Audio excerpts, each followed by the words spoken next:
Salam alaikum Azul Filaoun, bonsoir. 4 ans après le mouvement du Hirak, le climat s'est assombri et le régime intensifie sa traque des derniers noyaux protestataires, manifestants, journalistes, hommes politiques. Ils sont des milliers à fuir l'Algérie en pleine dérive autoritaire. Plus dur à bien des égards que durant les années Bouteflika. La rente gazière dopée par les cours avec la guerre en Ukraine permet au pouvoir d'acheter la paix sociale pour l'instant. Al-Jazeera al-Jadida en pleine répression. La peur fait son grand retour. Près de 4 ans après la grande vague de manifestations pacifistes du Hirak, le climat s'est durci au point de provoquer un exode de représentants des médias et de la société civile. Jamais les Algériens ont eu à choisir entre l'exil et la prison. La pression devient insupportable pour tout opposant au régime. Un tel exode pourrait arranger le pouvoir algérien.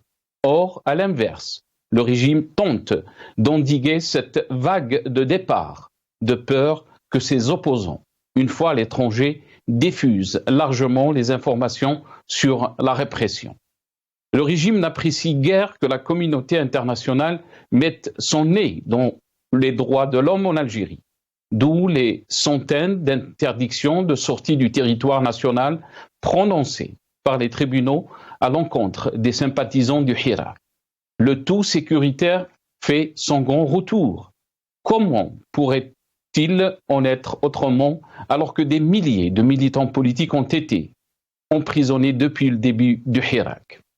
Que les dissolutions ne cessent de frapper les structures emblématiques de la société civile, Ligue algérienne de défense des droits de l'homme, Rassemblement Action Jeunesse, SOS Bab-el-Oued, etc.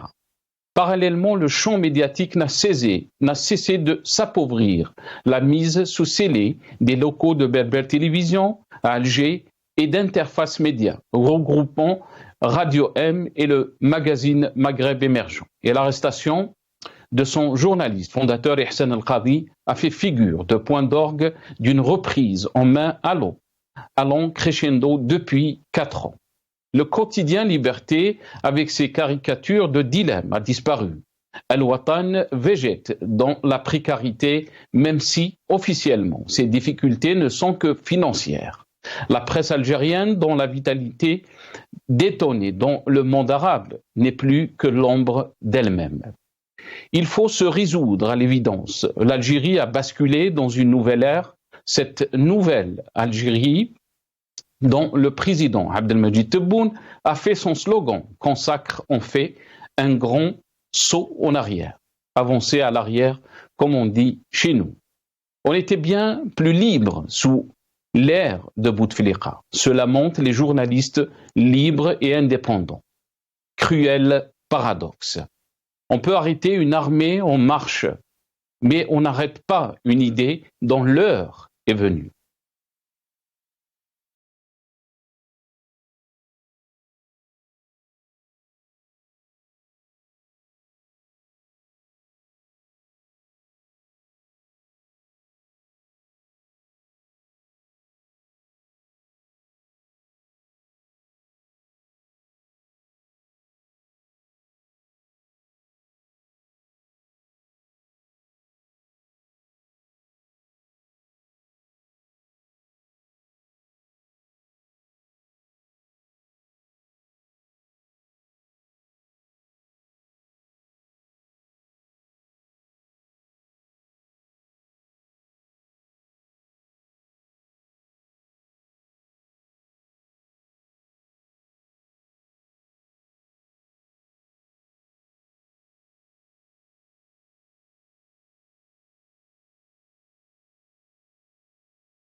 bascule dans le tout sécuritaire. C'est le titre de notre émission pour ce soir. Et pour en parler, j'aurai le plaisir d'accueillir dans cette émission professeur Nordine Aoussat, écrivain, conférencier, qui est avec nous via Skype depuis Paris. C'est Nordine, bonsoir. Merci beaucoup d'avoir accepté l'invitation.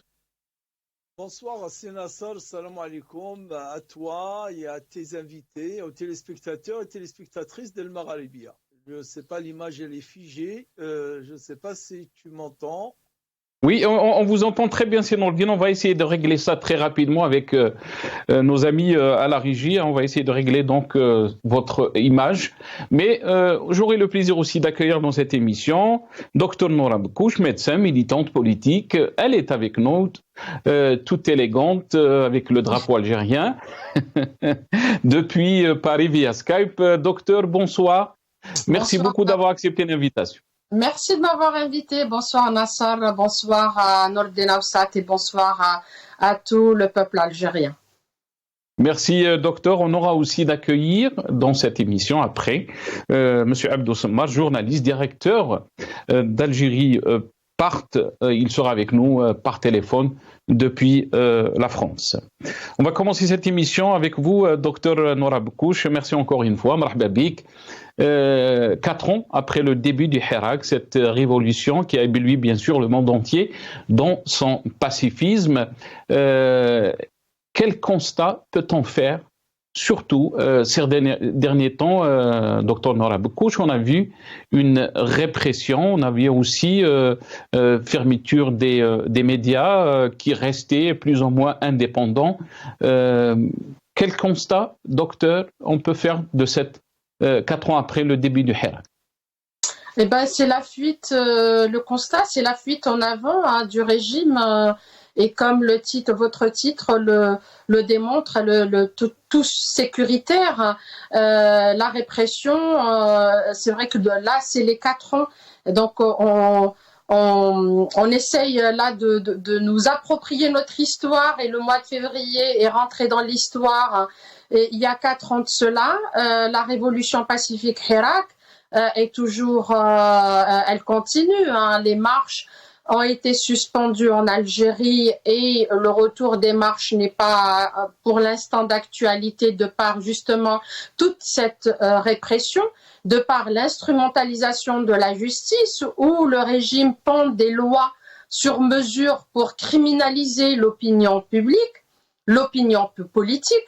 Et bien sûr, en continuant dans cette lancée, c'est après toutes les voix qui restent indépendants et libres des médias, parce que c'est un outil qui permet à la voix du peuple algérien d'être entendue au fait par la communauté internationale.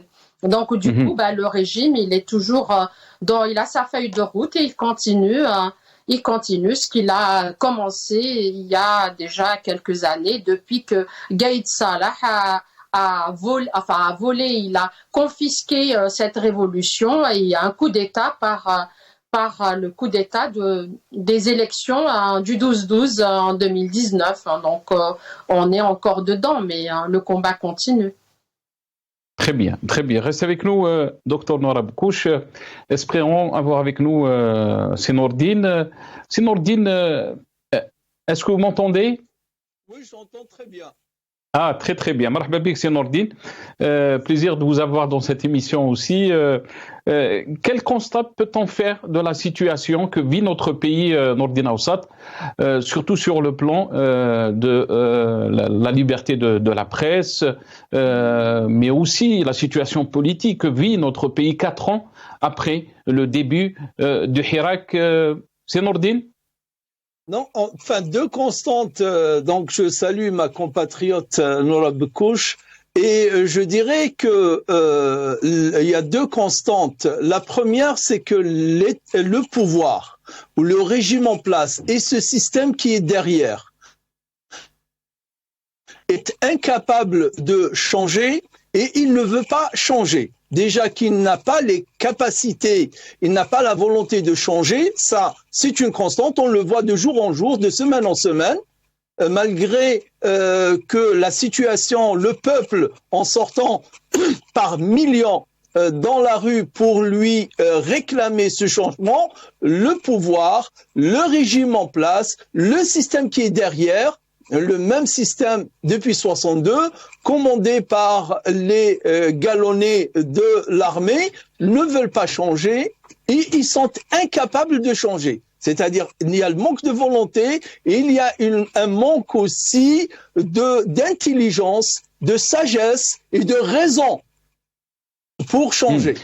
Quand vous dites, c'est Nordine, d'intelligence et de sagesse et de raison, qu'est-ce que cela veut dire? Parce que on entend des voix, peut-être même des journalistes qui disent que on regrette, entre guillemets, le temps de Bouteflika. Non, impossible de dire cela. Et ceux qui disent cela, ils n'ont rien compris au système politique algérien. Ceux qui disent cela n'ont rien compris à l'Algérie, je dirais. À l'Algérie. Parce que Bouteflika n'est qu'un maillon d'une longue chaîne où le système a été toujours le même. Bien entendu, je suis le dernier à nier que Bouteflika, durant son premier et deuxième mandat, a fait bouger les choses, a même amorcé le changement des choses, notamment le rôle du DRS, qui était un rôle fondamental. C'était un État dans l'État algérien. Et il a diminué de son influence, il a diminué de l'influence de la société, de ce qu'on appelle l'État profond, au sens politique du terme, d'accord? Mais c'est le même. Bouteflika a moins muselé la presse, il a moins muselé l'opposition entre guillemets réelle ou supposée être, parce que il était bien assis. Il avait une certaine assurance que le pouvoir était bien stable, ce qui n'est pas le cas aujourd'hui. Nous y reviendrons, certainement. Donc, restez avec nous, c'est Nordi. Restez avec nous. Nora Bekouche, compte Nordine Aoussat. Nordine Aoussat dit que ce pouvoir manque d'assurance. Est-ce que vous pensez que cette politique du tout sécuritaire, qu'on est en train de voir pendant des années, bien sûr les militants politiques, mais aussi des journalistes qui sont face à un choix terrible, soit on est emprisonné, soit on est exilé, on est forcé à l'exil. Est-ce que vous pensez que cette politique démontre cette fragilité de ce système? Absolument, elle démontre, et je suis d'accord avec mon compatriote Nordine Aoussat, elle démontre effectivement la fragilité, la faiblesse du régime, mais également manque d'intelligence, enfin absence totale d'intelligence et de raison, hein, comme l'a si bien dit Aoussat Nordine. Le régime, et je reviens sur ce qu'il a dit, et par rapport effectivement sur les gens ou les personnes qui disent ils regrettent l'ère Bouteflika, absolument, ils n'ont rien compris. Mais l'ère Bouteflika, effectivement, il a réduit l'État profond, enfin la puissance de l'État profond. Néanmoins, il a créé un autre clan. Voilà, c'est le clan Saïd Bouteflika et tout. Donc une autre force en parallèle. Mais il n'y avait pas, Nora Bekouche, il n'y avait pas cette chape de plomb sur les médias en Algérie. Il n'y avait pas d'arrestation de journalistes, fermeture de médias comme on le voit sous l'ère de Tebboune, entre guillemets. Oui, parce que à l'époque, il n'y avait pas de menaces. Le régime ne se sentait pas menacé. Il était à l'aise, il était dans sa feuille de route, comme les choses se passaient depuis déjà 62, mais après un peu les années 90, avec le retour de Bouteflika sur la scène politique et à la tête du pouvoir, l'Algérie, il était à l'aise, il n'y avait pas de menace. Mais depuis le déclenchement de la révolution pacifique Hirak, le pouvoir n'est pas aussi confiant il est affaibli justement par les millions d'Algériens, la voix du peuple sortie le 22 février 2019 et même avant, depuis le 14 à Kharrata et pendant longtemps. Tout ça fait que maintenant on est dans la répression totale, instrumentalisation de la justice, le tout sécuritaire, et c'est que cette cocotte minute qui est ils essayent toute brèche de respiration où le peuple peut respirer un petit peu, peut porter sa voix. Il essaye par justement les médias et le sujet d'aujourd'hui faire barrage pour que rien ne filtre et le peuple. Mais de toute façon, cette cocotte, ça peut pas continuer comme ça. Hein. C'est pour ça il a pas un gramme de raison. S'il a vraiment, s'il était sage et à un minimum de raison, il aurait rendu le pouvoir au peuple et vraiment partir et faire une période de transition de façon un peu pacifique et un peu en souplesse. Mais là, la cocotte minute, ça va pas durer, elle explosera et il payera les conséquences. Hein. Il payera les frais. Très bien. Restez avec nous, docteur Nora Bekouche. Si Nourdine, je vais vous donner la parole. Juste avant, on va juste regarder ces images pendant le Hirak et les Algériens scandaient, ils donnaient leur avis donc par rapport à cette presse qu'on a vu bien sûr changer, une presse qui n'était pas indépendante, si on peut dire. On écoute ces slogans et je reviens à mes invités très rapidement.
نوردينا وسط يا الصحافة يا شياتين انتم سبابنا يعني يا المذلولين يا المذلولين absolument.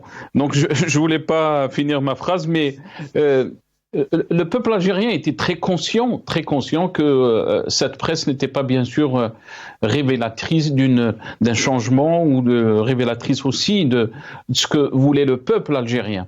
Quelle lecture peut-on faire? Bien sûr, le peuple avait tranché par rapport à cette question.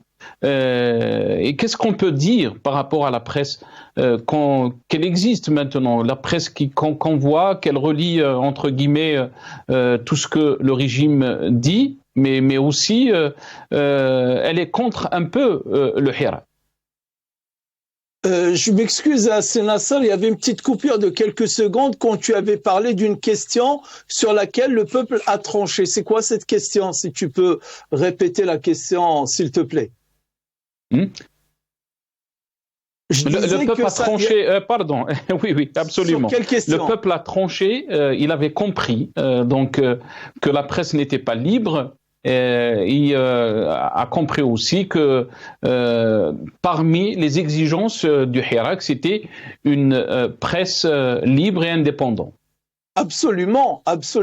La presse, le peuple algérien connaît bien la presse. Il a connu deux périodes, si on veut, l'avant 89 avec le 1 journal en arabe dans chaque région, l'Est, l'Ouest et le Centre, un journal national en arabe, un journal national en français, le Moujahid, le Nasr, le Jumhuriya, et ça s'arrête là. Et Chab. Et après, il a connu le foisonnement, il a connu une certaine ouverture, bien entendu, une ouverture qui a été de suite et rapidement noyautée par l'État profond, le DRS pour bien le nommer, avec la manne publicitaire où tous les journaux presque, je dirais, parce que tout c'est un peu exagéré, mais une écrasante majorité des journaux étaient noyautés par des journalistes qui ne sont que, je dirais, les représentants des DRS au sein de ces rédactions-là, plus, bien entendu, et surtout, cette manne publicitaire avec laquelle les journaux vivaient, la plupart des journaux vivaient, et manne publicitaire qui provenait directement d'un certain colonel qu'on appelait, Fawzi à un moment, et qu'on appelait, c'est le Hajj, je ne sais pas comment, par autre moment. Donc voilà, la presse, le Hirak, bien entendu, il était conscient de son importance parce que on sait tous que dans une démocratie, il y a la séparation des pouvoirs, le pouvoir exécutif, judiciaire et le pouvoir législatif, mais il y a un quatrième pouvoir qui est le pouvoir de la communication, les journalistes, les médias. Les médias constituent un quatrième pouvoir qui doit être indépendant des trois autres pouvoirs. Il doit être indépendant du judiciaire, qui est, bien entendu, il y a des lois qui gèrent la presse, qui gèrent l'information, mais c'est pas sous, je dirais, l'épée Damoclès d'un juge. Et c'est pour ça qu'il réclamait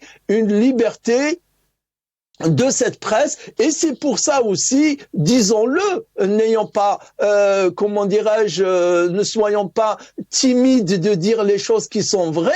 C'est pour cette raison que ce peuple-là du Hirak a clamé, a célébré certaines chaînes, entre autres le Magharibiya, en disant le Magharibiya Qanat Shab, parce qu'ils ont compris que c'était une voie, que c'était un moyen qui leur permettait de respirer et aussi de regarder la réalité directement et non pas lui tourner le dos. Très bien. Restez avec nous, c'est Nourdine. Excusez-moi, je vous ai pressé parce que on a avec nous Monsieur Abdou Sommar, journaliste, directeur d'Algérie Part, qui nous a rejoint. Abdou Sommar, bonsoir. Merci beaucoup d'avoir accepté l'invitation. Marhaba bik, Abdou. Merci beaucoup pour votre cordiale invitation et toutes mes salutations à vos invités et aux téléspectatrices et téléspectateurs de Magharibiya. Merci beaucoup, Abdou Sommar. Abdou Sommar, quel constat peut-on faire dans 4 ans après le début du Hirak sur la presse, la liberté de la presse en Algérie?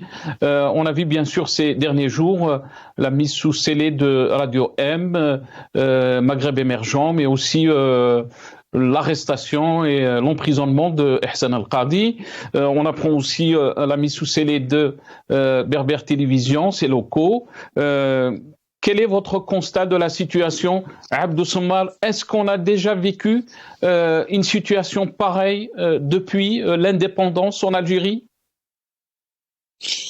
À ma connaissance, à l'exception du boumediénisme où il n'y avait pas de liberté publique ni individuelle, il y a encore, à l'époque du boumediénisme, il y avait certains médias comme Algérie, comme le Moudjahid ou comme des médias publics, comme Algérie Actualité et tout ça, qui valaient plus ou moins le coup à l'époque de Chedli et de Boumediene. Je crois que depuis, en tout cas, on peut pas comparer depuis l'indépendance, on devrait comparer depuis l'ouverture démocratique du pays, à savoir en 80. 1988, parce qu'avant l'Algérie ne connaissait pas le multipartisme, ne reconnaissait même pas la liberté d'expression et la liberté publique. Mais en ce moment, je dois vous dire que le bilan est catastrophique. J'ai même pas de commentaires à faire de ma part. Moustapha Bedjema, journaliste en prison, Qadi Hassan en prison, et Belkacem Hawam en prison. Plus de liberté fermée, plus de caricatures, plus d'éditorial.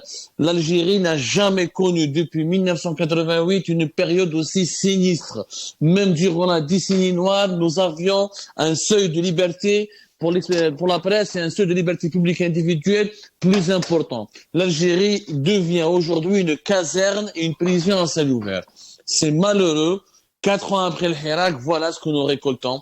C'est sinistre. Le problème, c'est que le pire est encore à venir. Et d'après vous, Abdou Sammar, qu'est-ce qui justifie donc ce tout sécuritaire, si on peut dire, mais aussi cette répression à l'encontre de la liberté de la presse, des journalistes? Pourquoi, d'après vous, alors qu'il y a beaucoup de voix qui s'élèvent, qui se disent, même sous l'ère Bouteflika, on était mieux? Le problème, le système Tebboune n'a pas de légitimité par rapport au système Bouteflika. Le système Bouteflika, qu'on le veuille ou non, même s'il était contesté par une partie des Algériennes et des Algériens, avait plus de légitimité aux yeux du peuple algérien, aux yeux de la communauté internationale que le système Tebboune. Le système Tebboune est un système qui manque de confiance en lui-même parce qu'il sait qu'il a un déficit de légitimité et qu'il sait pertinemment qu'il n'arrive pas à construire une nouvelle Algérie, qu'il a du mal à redresser l'économie nationale, à redresser le pays, qu'il a du mal à contrôler la situation. C'est un régime qui a peur. Le régime Bouteflika n'avait pas autant peur parce qu'il s'est installé dans la durée, il a géré le printemps arabe, il a géré les événements de 2011, il a géré le printemps berbère de 2001, il a géré le 4e mandat et la contestation qui en est suivie en 2014. Donc il a cette maturité-là. Le régime Tebboune n'a pas de maturité. Le régime Tebboune il a accouché d'un accident de l'histoire. C'est les élections de décembre 2019 qui n'étaient pas prévues, programmées, qui étaient rejetées par une majorité du peuple algérien avec le Hirak. Donc c'est un régime qui a peur, qui sait très bien qu'il a du mal à contrôler la situation, il a peur de s'effondrer. Et l'angoisse qui l'anime le pousse à être très très violent. Ça de un. De deux, Nasser, il faut comprendre qu'ils ont un modèle que le régime Tebboune veut, il a bien vu ce qui se passe dans la région, ce qui nous entoure, et que pour lui, le meilleur exemple pour avoir une stabilité, pour avoir le contrôle du pays, pour avoir, comment dirais-je, une main basse et une emprise totale sur le pays, il faut faire ce que l'Égypte a fait. Il faut reproduire l'expérience égyptienne, un totalitarisme absolu, l'expérience turque avec Erdogan, un autoritarisme presque absolu, ou ce que font les monarchies du Golfe, c'est-à-dire des sociétés placées sous surveillance, tout est surveillé, pas de liberté publique, pas de liberté individuelle, on a juste le droit de consommer et de dépenser son argent. Donc c'est ce modèle d'autoritarisme que le régime algérien, il se dit, plus ça marche en Égypte, plus ça marche en Turquie, plus que ça marche dans les monarchies du Golfe, plus que ça marche, plus que le régime syrien, malgré tout, ne s'est pas effondré, il est resté protégé plus ou moins. Donc il n'y a que l'autoritarisme absolu qui peut marcher. Donc, c'est un régime qui n'a pas la même boussole, il n'a pas le même, parce qu'ils veulent pas reproduire le bouteflikisme qui est de laisser toujours des marges de manœuvre. Bouteflika laissait toujours une marge de manœuvre pour justement paraître un régime plus ou moins ouvert, différent de la Syrie, de la Libye, de la Tunisie de Ben Ali, de l'Égypte de Moubarak. À l'époque de Bouteflika, on a construit une théorie sur l'exception algérienne. L'Algérie n'est pas une dictature comme les autres, c'est un pays qui a ses spécificités. Mais Abdou Sammar, est-ce que ce régime peut tenir avec cette politique de mainmise, comme vous l'avez dite? En général, les régimes autoritaires absolutistes, ils ne tiennent que s'il y a une croissance économique importante derrière, que s'il y a des événements, une dynamique économique qui profite à la population en général et qui fait oublier à la population le droit de réclamer des libertés publiques. Et ça reste momentané, hein, parce que nous avons vu des pays qui ont été des dictatures, qui ont prospéré et ça les a amenés à devenir des démocraties, comme certains pays de l'Amérique latine, comme certains pays de l'Asie du Sud-Est. Maintenant, le problème, c'est que le régime algérien n'a pas le bilan économique qui lui permet de contraindre les Algériens à sacrifier leur liberté publique et individuelle. C'est ça le gros souci. En général aussi, un régime autoritaire, pour qu'il dure, il doit avoir des alliés et des bonnes alliances avec la communauté, avec les puissances mondiales. Ce n'est pas le cas du régime algérien. Un jour, il est l'ami de la France, un jour, il se dispute avec la France, un jour, il est avec la Russie, un jour, il prend sa distance avec la Russie. C'est un régime qui est isolé. Ce n'est pas le maréchal Sissi, ce n'est pas les Émirats, ce n'est pas l'Arabie Saoudite, etc., etc.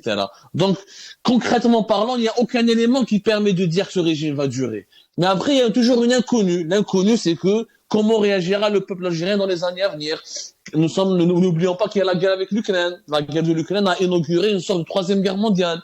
Est-ce que les puissances mondiales vont ménager, vont pas ménager? Est-ce qu'il y aura des pressions, pas de pressions? Il y a une sorte d'inconnu que nous allons vivre en 2023, mais d'ici 2024, on aura la réponse à cette question. Mais, rationnellement parlant, ce régime ne peut pas durer tant qu'il ne crée pas des richesses, tant qu'il ne propose pas autre chose aux Algériens.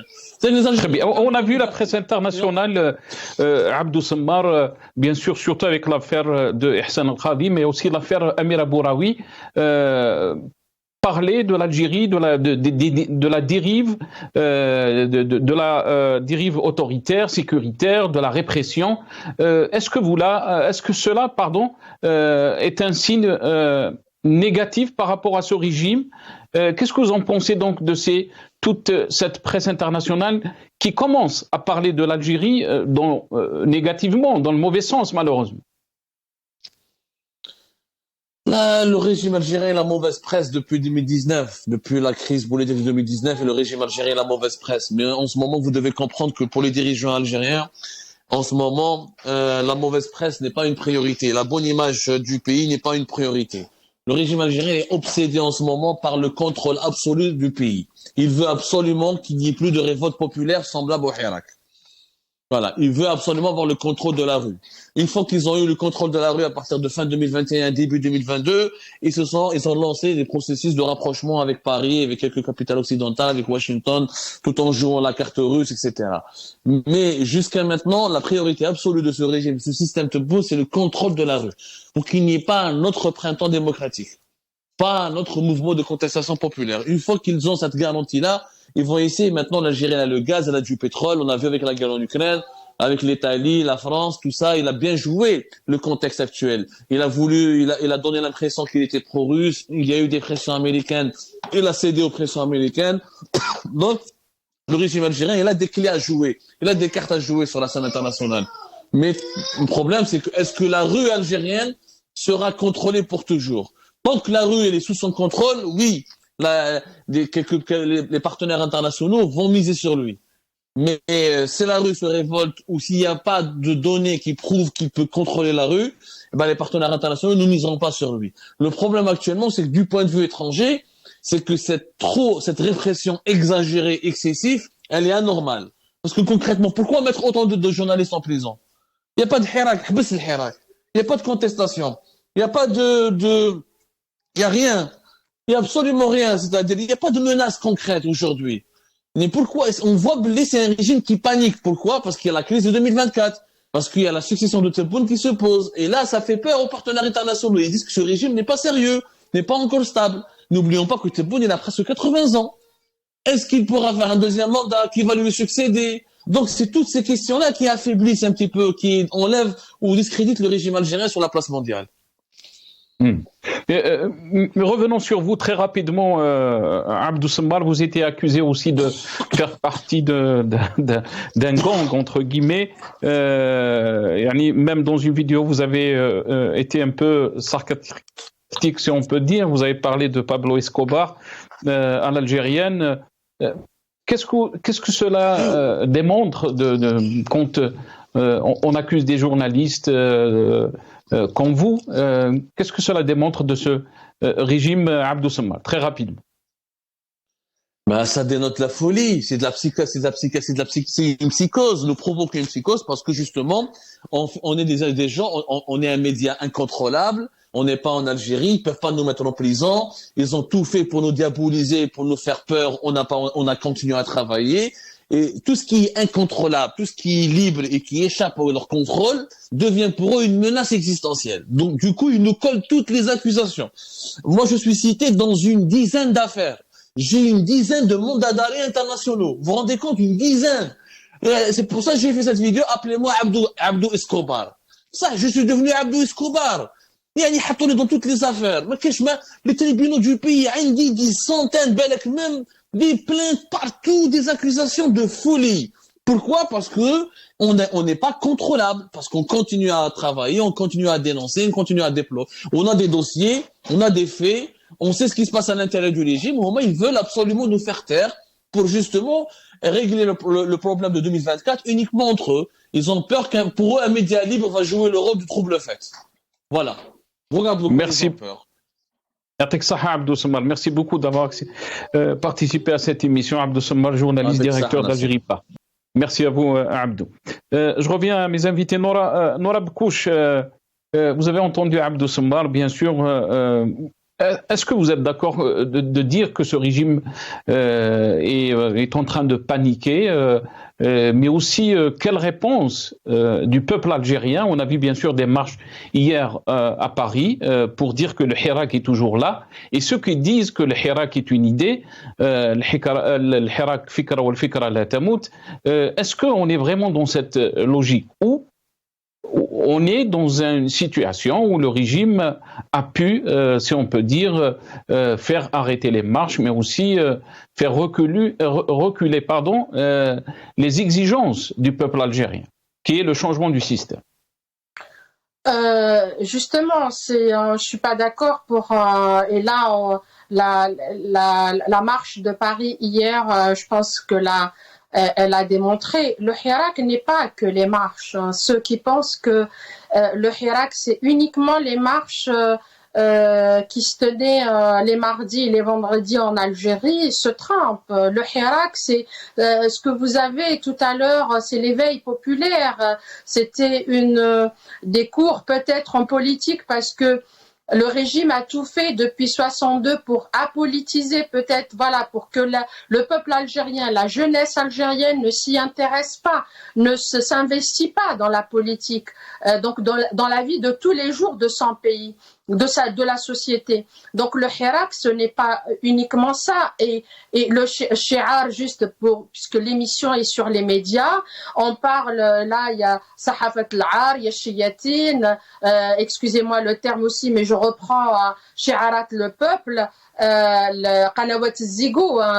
Donc, si le peuple, il sait, Adalat téléphone, il sait réellement tout ce qui se passe, tout ce qui cloche, le système, il connaît tout.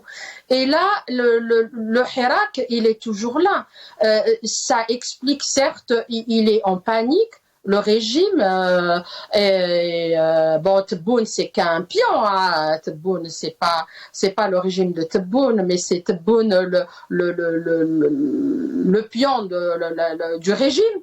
Est toujours là. Il est cette répression, cette instrumentalisation de la justice, l'emprisonnement des journalistes, la fermeture des médias, des quelques médias qui sont libres, montre que ils ont peur, ils sont faibles et ils savent que ce qui a été la flamme qui a été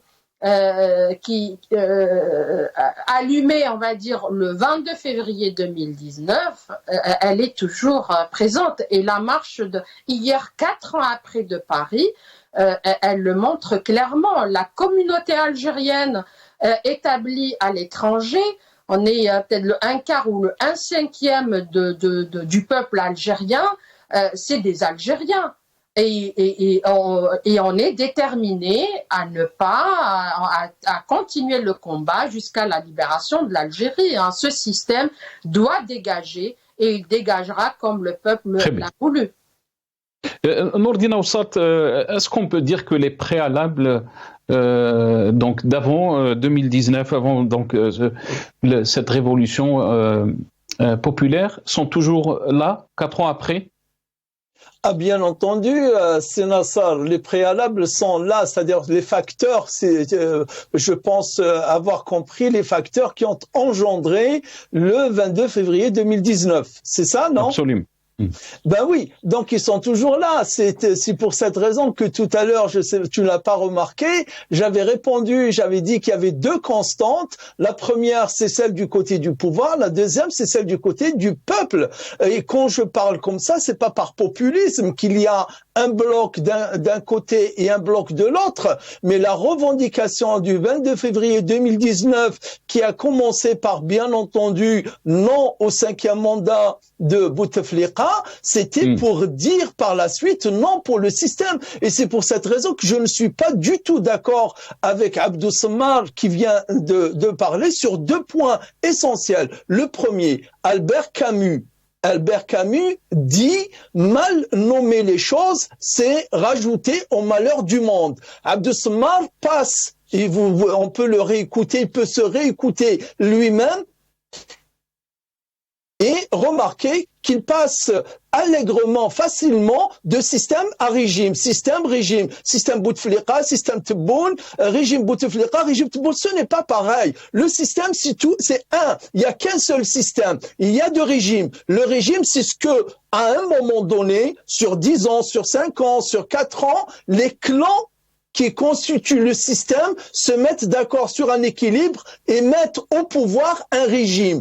Et ce régime-là, oui, il y a le régime de Bouteflika, il y avait le régime comment il s'appelle, de Chadli Ben Jdid, si on veut, qui était au pouvoir. Mais le système, c'est toujours le même. Et c'est pour cette raison que lui, il se pose la question, c'est le deuxième point sur lequel je suis pas d'accord, quand il dit « Ahbis al-Harak », le pouvoir, il est toujours affolé. Eh ben justement, parce que le pouvoir, il est conscient que le Harak mahbash, c'est les marches habsou, l'idée centrale du Harak, qui est le changement du système, mahbsitch. Le peuple, que ce soit les indicateurs du pouvoir, que ce soit la police civile, que ce soit les agents de la sécurité militaire, qui tendent l'oreille dans les cafés, dans les marchés, qui écoutent, qui regardent les réseaux sociaux. Ils savent que la revendication du changement, elle est intacte. Même si les marches, elles sont arrêtées, même si la marche d'hier, elle a montré que il n'y a pas la mobilisation, toute la mobilisation de la première et deuxième et troisième année, mais elle est là pour dire que la revendication, elle est toujours là.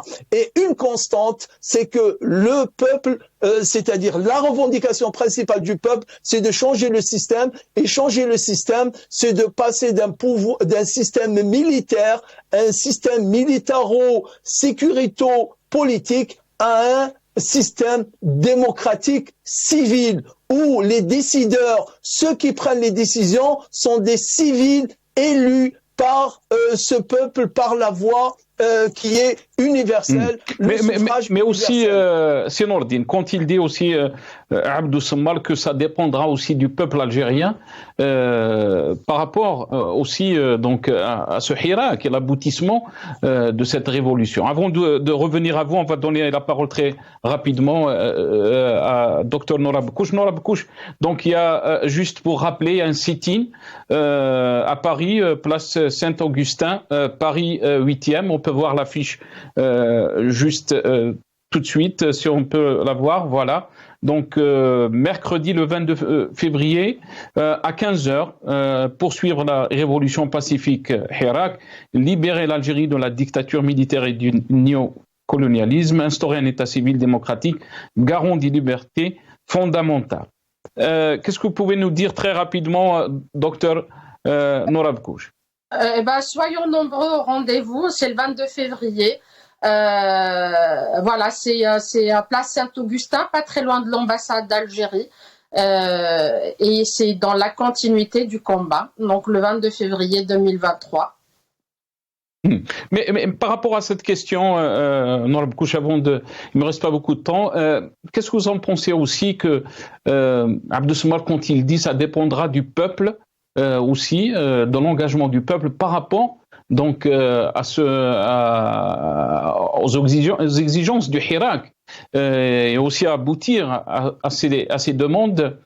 Est-ce que vous pensez qu'on est dans une situation un peu critique ou plutôt, vous l'avez dit, elle est critique pour le régime, pour le système, mais pas pour le peuple?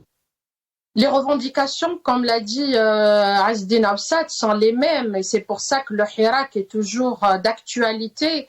Mais ceux qui vous diront, docteur Nora Bekouche, que la politique aussi, c'est le rapport de force.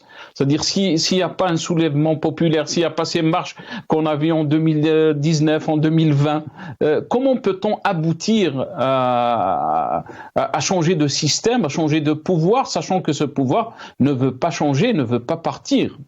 si ce pouvoir est sage, il partira, parce que le peuple, c'est une question de temps.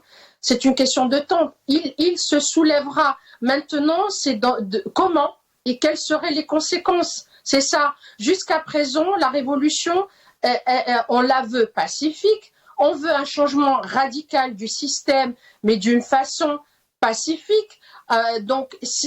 Mais s'ils partent pas, le peuple, de toute façon, il se soulèvera. Mais dans quelles conditions, quelles seraient les conséquences? Mais juste un petit mot. Certes, il n'y a pas les marches de part, toute cette répression, mais ça ne veut pas dire que là, le peuple s'organise autrement. Hein. Ça, c'est clair aussi. Hein. Très bien. C'est Nourdine. Je vous laisse le mot de la fin. Est-ce que vous êtes d'accord avec Dr Noura Bekkouch? Le peuple s'organise autrement et ça, c'est une question qui est importante à poser. Comment peut-on arriver donc à ce changement exigé par le peuple depuis 2019, sachant que le régime, bien sûr, est en train de tout faire pour essayer donc d'étouffer ces revendications? Oui, donc je commencerai par dire que je serai, Inch'Allah, le 22 février au rassemblement aussi. Bien entendu, ça c'est pour commencer. Sinon, ne méprenons pas. Quand on critique le pouvoir, on doit avoir, je dirais, la sagesse aussi, la raison et la maturité de s'autocritiquer. La marche d'hier de Paris, elle nous a montré que le petit peuple, les personnes anonymes, les Algériens et Algériennes sont toujours là. Ils veulent maintenir cette flamme de la revendication du changement, cette flamme du Hirak. Mais ils nous interpellent, nous, soi-disant, entre guillemets, sans fausse modestie, ceux qui sont capables de produire des idées, ceux qui sont capables de produire des convergences, ceux qui sont capables de produire un regard, une vision vers l'avenir. Ils nous interpellent. Il est temps maintenant qu'on arrête, que chacun agisse à sa manière, selon sa vision, et même si la demande, elle est la même. Si tu veux, en deux mots, Sinassa, nous savons, soyons honnêtes, soyons francs, soyons courageux, soyons sincères. Nous savons ce que nous ne voulons pas, tous les Algériens, je pense, pour l'écrasante majorité, bien entendu, ne veulent pas du système politique actuel. Doula al-Askariya, ils n'en veulent plus. Ils veulent Doula al-Madaniya. Mais comment?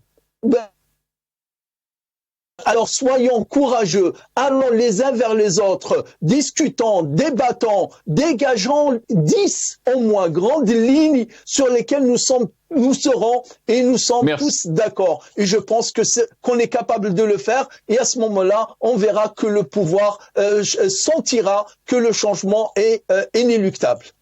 Merci beaucoup, professeur Nourdine Aoussat, écrivain, conférencier. Vous étiez avec nous depuis Paris. Merci aussi à docteur Noura Bekkouch, médecin militante politique. Elle était aussi avec nous via Skype depuis Paris. Merci aussi à Abdou Sommar, journaliste directeur d'Algérie Part. Merci à vous, chers téléspectateurs, d'avoir suivi cette émission. Au revoir.